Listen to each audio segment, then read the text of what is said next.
uncertainty of the pandemic's length is prompting some states to consider enacting vote by mail.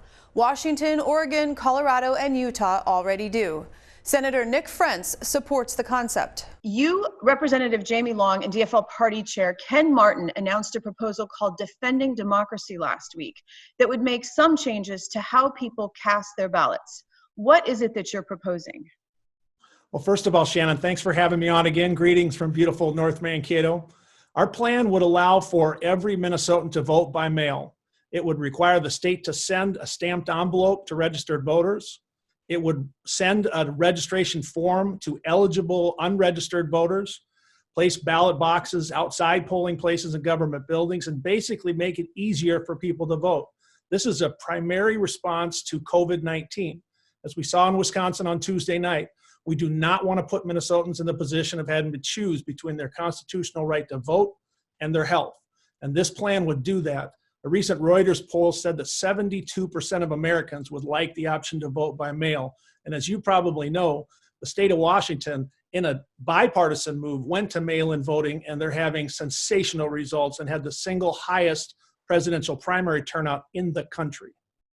Now, let's say nothing is done and the election, the August primary election, the November election go forward as if we're not in a pandemic. Is there anything to prevent voters who consider themselves vulnerable or simply just don't want to go out and vote to request absentee ballots?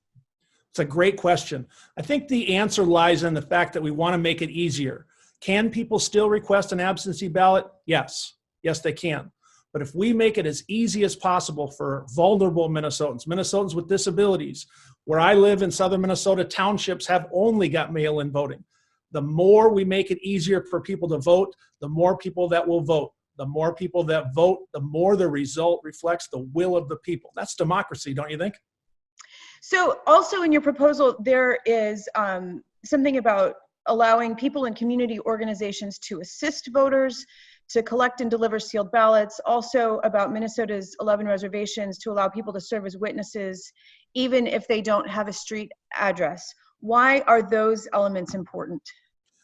I think they're important because, again, we want to make sure that any Minnesotan who wants to vote can vote. People that assist sometimes find Minnesota voters that want that assistance. Reservations historically have had challenges getting votes made and votes counted. We want to make it easier for everybody. We want it to be something to be proud of, and we want to keep Minnesota as the #1 voter turnout state in the country. And I think we can do it with those proposals and the rest of the plan. And how can you be assured or assure Minnesotans that if any of these changes were implemented, it would not increase incidences of voter fraud?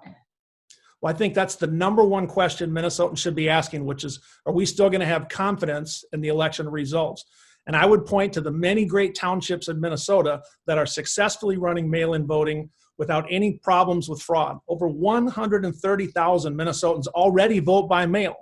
Down here, again, in southern Minnesota, countless townships vote by mail-in only. We never hear of fraud.